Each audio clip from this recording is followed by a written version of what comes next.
Hello বন্ধুরা, দেখো আজকে লক্ষ্মী পূজা, কোজাগরি লক্ষ্মী পূজা। তা কোজাগরি লক্ষ্মী পুজো আরও অন্য যে ঠাকুরগুলো আছে সবাইকে তো একটু ভালো করে পুজো দিতে হবে। তাই জন্য সব ঠাকুরগুলোকে এখন এই পুজো ধরে দেওয়া হয়েছে। হুম। আর এইবারে সব ঠাকুরগুলোকে আগে দেখিয়ে নিই, সব ঠাকুরের কাছে পুজো দেওয়া হয়ে গেছে। আর আমাদের ঠাকুরটা অনেক ছোট, আর এই জায়গাটাও অনেক ছোট। এই যে এই যে গোপুসোনা, দুজন গোপুসোনা একসঙ্গে আছে, ওই জন্য দুজনের এখানটা একটু দূরে দূরে থালা দেওয়া আছে।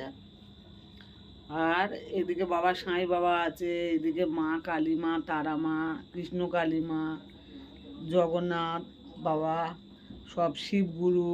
এই যে বাবা আমাদের এটা শিব ভোলেনাথ, সবাইকে আলাদাভাবে পুজো দেওয়া হয়ে গেছে।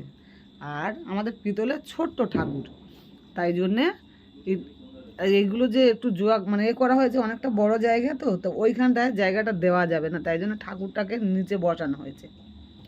এই যে ঠাকুরকে নিচে বসানো হয়েছে, নিচে ওখানটা সরু জায়গার মধ্যে থালাগুলো বসানো যাবে না বলে নিচে বসিয়ে এইখানে ঠাকুরের জন্য জোগাড় করা হয়ে গেছে। এবারে পুজো বসানো হবে, তার মানে আমাদের 6টার সময় পুজো শুরু হবে আর কি। 6টার সময় পুজো শুরু হবে, এখন একটু বাকি আছে, এখন মনে হয় 5:30 বাজে, আমি জানি না, ভিডিও করছি।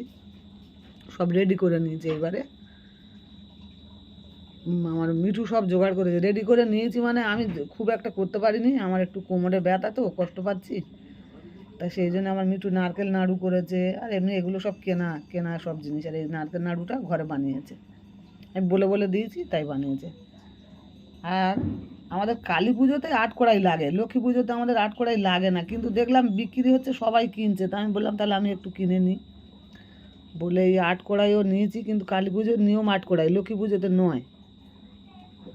তা হোক, ঠিক আছে, সবাই যখন নিচ্ছে আমার বা তো দোষ কী আছে, পুজোয় দিলাম, ঠাকুর খাবে, আমাদেরও তো ভালোভাবে লাগবে। হুম।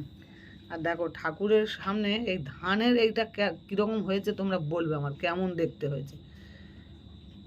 ঠাকুরের সামনে একটা ধানের বিনুনি নিয়ে এসে দিয়েছি। আর এই যে মা লক্ষ্মী মা আমার এই যে বসে আছে, একটু পরে মায়ের পুজো শুরু হবে, তোমরা দেখবে, কমেন্ট করে বলবে কেমন লেগেছে।